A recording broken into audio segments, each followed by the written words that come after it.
चलो देखिए, हमने फिर से उसी प्रश्न का एक और सवाल लिया है। 510 और 52 का वापस क्या निकालना है हमको, एचसीएफ और एलसीएम, और साथ ही साथ हमको दो संख्याओं का गुणनफल उनके एचसीएफ और एलसीएम के गुणनफल के बराबर होता है, ये हमें दिखाना है। सॉल्यूशन करते हैं इसका हम।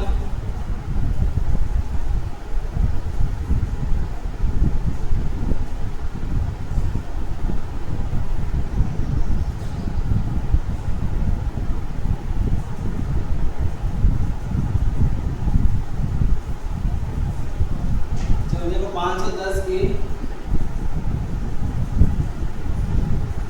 510 के अभाज्य जब हम निकालते हैं तो लास्ट में 0 पे 2 से भाग चला जाएगा, फिर 2 से भाग लगा के तो 5 में लगाएंगे तो 2 दूनी 4, कितना बच गया 1। 5 वाले को कितना बच जाएगा 11। 2 का पार्ट ऐसा नहीं है 11 है, 11 से कम, 2 पंजे 10, कितना बच गया 1। फिर 5 2 पंजे 10, ठीक है। अब लास्ट में 5 आ गया तो 2 से भाग नहीं जाने वाला है, तो 3 से भाग लगाते हैं तो 3 और 2 24, बच गया 1, बन गया 15, कितना बचे 15, ठीक है। वापस अब 3 से भाग देंगे तो 3 से भाग नहीं जाएगा तो 5 से भाग लगाएंगे, ठीक है।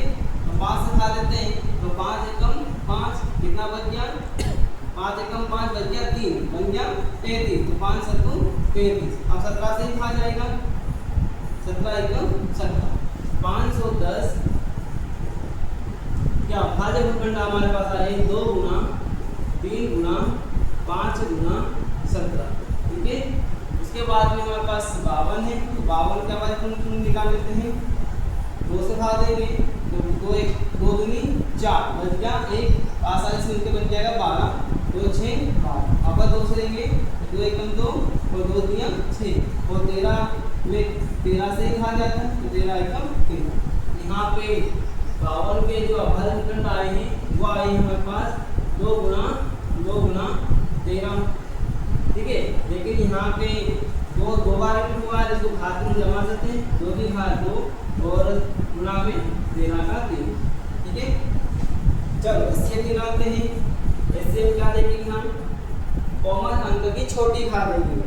तो इस बार कॉमन अंक हमारे पास यहाँ पे क्या है 2, और यहाँ पर भी 2 आ रहा है, और इसकी घात 2 है और इसकी घात 1, तो दोनों की घात की अगर तुलना करते तो 1 छोटा होता है, यानी कि ये वाला लेंगे 2 की घात 1, यानी कि 2 एकम 2, ठीक है।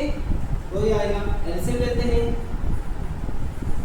एलसीएम में क्या देखते हैं, एलसीएम में कॉमन अंक की बड़ी घात, तो कॉमन अंक बड़ी घात कॉमन अंक 2 है दोनों में, और यहाँ 2 की घात 2 बड़ा है, फिर ले लेंगे 2 की घात 2।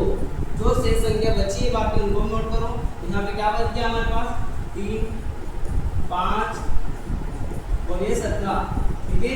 और यहाँ पे क्या बच गया हमारे पास 13 को नोट करो। गुणा करें सबका तो 2 दूनी 4, 4 दिया 12, 12 पंजे 60 और 17 पंजे मिल गया 17 6, 17 पंजे 17 6 102, 17 पंजे 17 6 102, और उसमें गुणा करना है 13 का। 13 शून्य शून्य 13 दूना 26, 26 के 6 इसलाएंगे 2, 13 शून्य शून्य 2 के 2 और 13 एकम 13, यानी कि 13 206। तो आपका एलसीएम कितना आ जाएगा यहाँ पे 13 206, ठीक है। जांच करते हैं इसकी।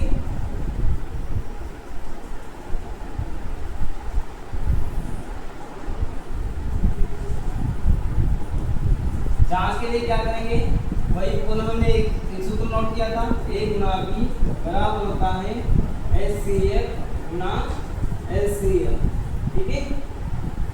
a गुना b, तो a का मान कितना है, a का मान लेते हैं a बराबर 510, ये संख्या कहाँ से मान लेंगे, ठीक है, यहाँ से। और b का मान क्या मान लेते हैं 52। चलो ये दोनों मान का हल करते हैं।